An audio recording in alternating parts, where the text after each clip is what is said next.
मध्य प्रदेश के नए मुख्यमंत्री मोहन यादव ने पहली कैबिनेट बैठक में जो 5 बिंदुओं पर निर्णय लिए हैं उनमें से 2 बिंदु शिक्षा के क्षेत्र से जुड़े हैं।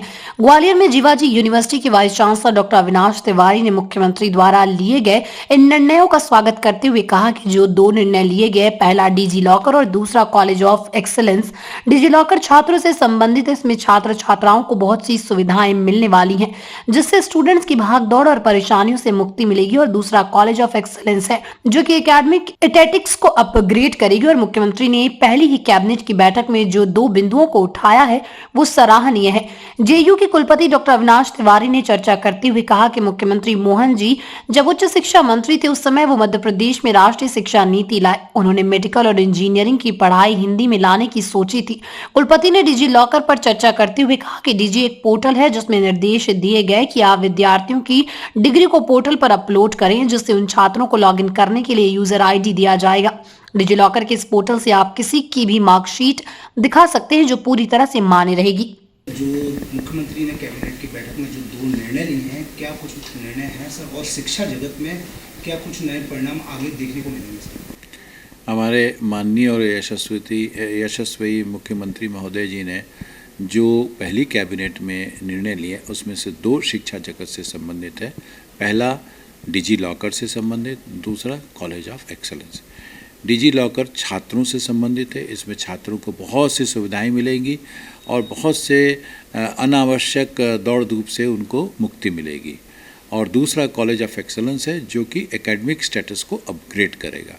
तो दोनों ही चीज़ें इतनी अच्छी चीज़ हैं और सबसे खुशी की बात यह कि पहली कैबिनेट में से माननीय मुख्यमंत्री जी ने इन दोनों ही बातों की चर्चा करी है जो बहुत ही ज़्यादा सराहनीय है। पहले शिक्षा मंत्री रहे, अब वो मुख्यमंत्री बन गए सर, क्या लग रहा है सर, क्या मध्य प्रदेश में शिक्षा जगत में मध्य प्रदेश अव्वल नंबर पर भविष्य में आने वाला है? क्रांति आएगी, बहुत बेहतर होगा। कारण यह सिर्फ है कि आप देखिए कि शिक्षा मंत्री भी जब थे माननीय मुख्यमंत्री जी, तो उन्होंने भी सबसे पहला हमारा प्रदेश था जिसने एनईपी को लाए। दूसरा पहला स्टेट था पूरे इन कंट्री में जो कि हिंदी विषय में मेडिकल और इंजीनियरिंग की पढ़ाई की सोची।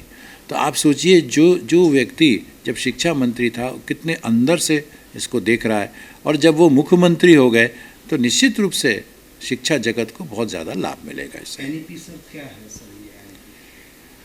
ये राष्ट्रीय शिक्षा नीति है जो मध्य प्रदेश सरकार ने 2020 में लागू करती थी, और इसके अंतर्गत जो ग्रेजुएशन करने वाले छात्र हैं उसको बहुत सी सुविधाएं और लिबर्टीज़ मिल रही हैं। पहली तो लिबर्टी ये है कि वो किसी भी संस्थान से पार्ट 1 करके फिर पार्ट 2 कर सकता है, फिर पार्ट 3 कर सकता है। दूसरी लिबर्टी ये है कि वह विषय भी बदल सकता है।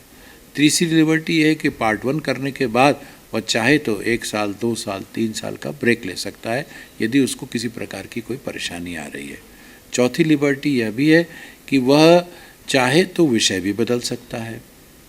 ठीक है, तो विषय का चुनाव चाहे मेजर, माइनर, जेनरिक कैसा भी हो, संस्था का चुनाव, समय का चुनाव, ये सब चीज़ों को देखते हुए ये पूरी तरह से छात्र हित को ध्यान में रख के बनाया गया है। और दूसरी चीज़ इसमें कौशल विकास की भी बात की गई है। तो हमारे जो माननीय प्रधानमंत्री जी का सपना है कि हमारे जितने भी युवक हैं सब कुशल हों, उनके अंदर कौशल विकास हो, वह भी इससे पूरा होगा। परंतु इसके परिणाम के लिए आपको कुछ इंतज़ार करना पड़ेगा। सर डिजी लॉकर के बारे में सर थोड़ा सा मुझे संक्षिप्त में बताइए सर।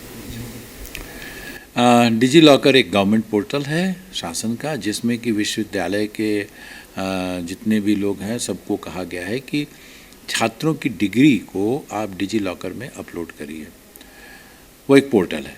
अब उस पर जब हम छात्र अपनी डिग्री हम विश्वविद्यालय अपलोड करेगा और उसके बाद छात्र को यूज़र आईडी और पासवर्ड दे दिया जाएगा। पासवर्ड वो खुद अपना जनरेट करेगा और उसके अनुसार वह कहीं भी इस पोर्टल पर जा कर के अपने जो मार्कशीट्स हैं वो किसी को भी दिखा सकता है। उसको कोई वेरिफिकेशन की ज़रूरत नहीं, हर जगह वो वैलिड होगा और वह उसको सिर्फ देख सकता है, दिखा सकता है, परिवर्तित नहीं कर सकता।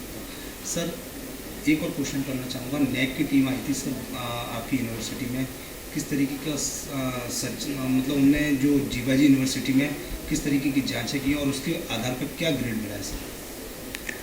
नैक की टीम हमारी मार्च एंड में आई थी और उन्होंने 3 दिन में पूरा विश्वविद्यालय का भ्रमण किया और हर तरफ से नैक के क्राइटेरिया के अनुसार 7 क्राइटेरिया होते हैं, उनके अनुसार उन्होंने नैक की चीज़ों को देखा और बहुत सी चीज़ों से बहुत प्रसन्न थे। हमारा विश्वविद्यालय कई मामले में एक अनोखा विश्वविद्यालय है। जो मध्य प्रदेश में ऐसी छोटी छोटी चीज़ों पर लोग ध्यान नहीं देते अन्य विश्वविद्यालय, बट हमारा विश्वविद्यालय उसको ध्यान देता है और हम जो है मध्य प्रदेश के पहले विश्वविद्यालय हैं और वर्तमान में शायद एक ही विश्वविद्यालय है जो A++ है, शासकीय विश्वविद्यालय।